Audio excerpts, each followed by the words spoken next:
Dear learners, welcome to Jactile of Jairaj Anapakyam College. I am Dr. Tamil Chelvi, Assistant Professor of History. Students, in today's lesson, we are going to explore the topic of the South Indian Rebellion in detail.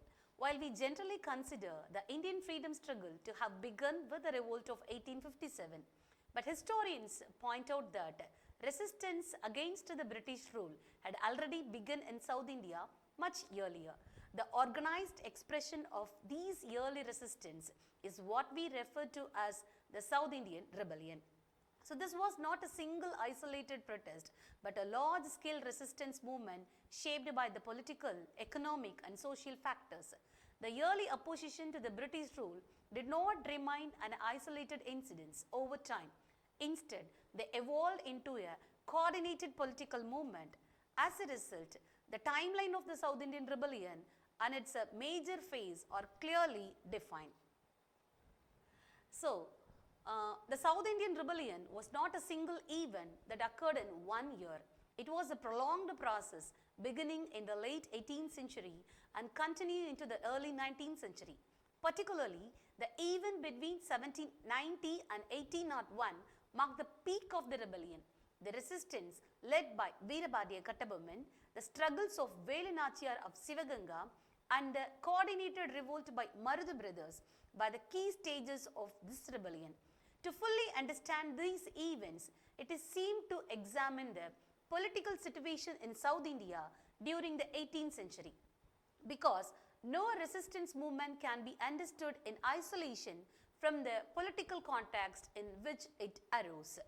So, 18th century, by the end of the 18th century, South India had no strong central government.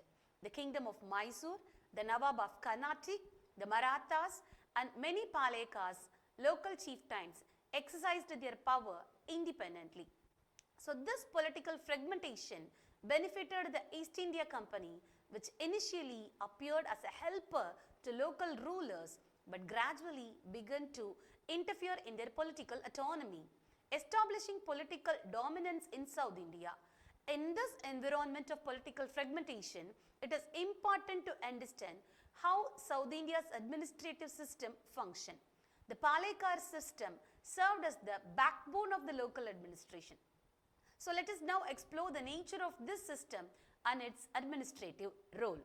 The Poligar system. So administrative foundation of the Palikars acted as the king's representative in their respective regions.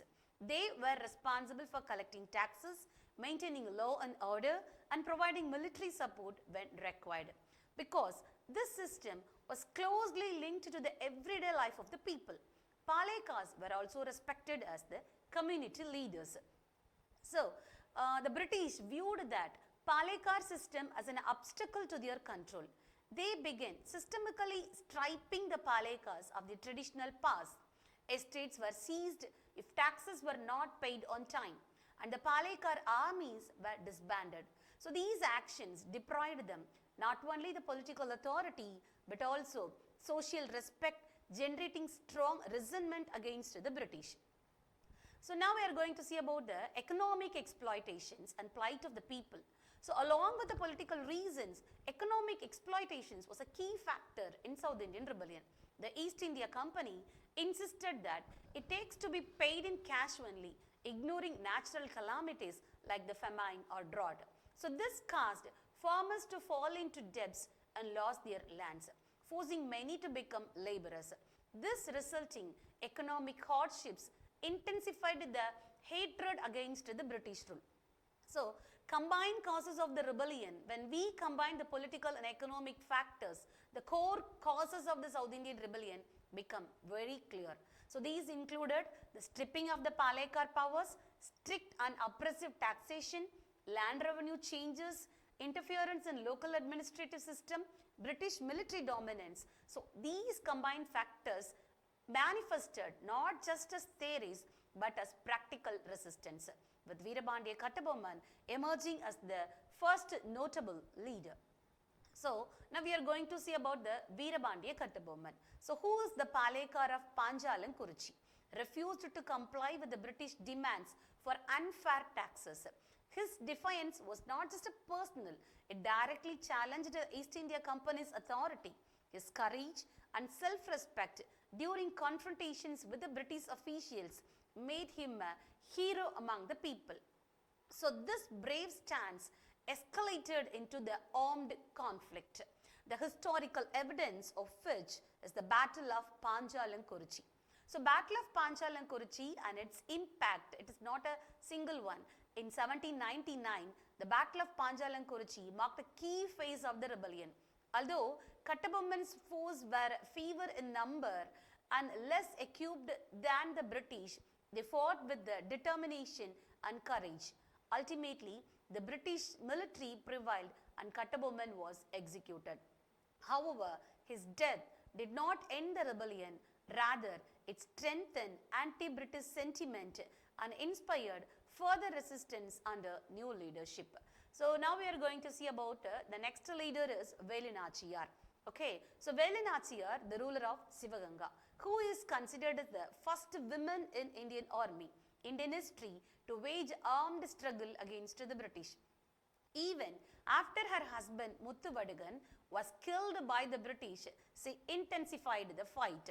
So with the support of Marudu brothers, she reorganized her forces and concluded strategic attacks against the British. So her rebellion involved active participation of the people, including farmers, villagers and women. So one of the notable events during her revolt was the sacrifice of one of the girl, Koili, who self-immolated to destroy the British army, delivering a severe blow to the British and restoring Sivaganga to Vellore Nachiyar's control. Vellore Nachiyar's resistance not only showcased political defiance but also highlighted women's courage, leadership and sacrifice.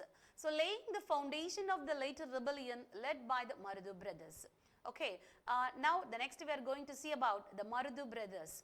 The Marudu brothers, Periya Marudu and Chinna Marudu, were pivotal in taking the South Indian rebellion to its peak.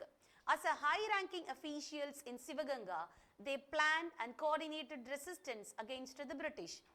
While earlier revolts were localized, the Marudu brothers unified these scattered resistance into a coordinated political movement. They connect with the Palekas, minor rulers and the general population and plan simultaneous uprisings against the British rule. Okay, so in the year 1801, the rebellion spread across Tamil Nadu, including Sivaganga, Tirunelveli and Madurai, evolving from isolated armed conflicts into a region-wide political events. So the Marudu brothers issued the Trichy Proclamation calling on the people to unite against the British rule and protect their rights and freedom. This is considered one of the first nationalistic political declarations in South India. So despite their efforts, the British superior weapons and organized military led to the rebellion's defeat.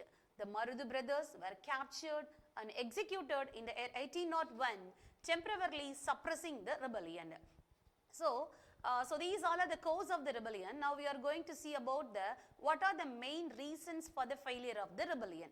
Okay, so even though the rebellion was displayed a great courage and sacrifice, it ultimately failed due to the several reasons. The first reason is lack of unified national leadership.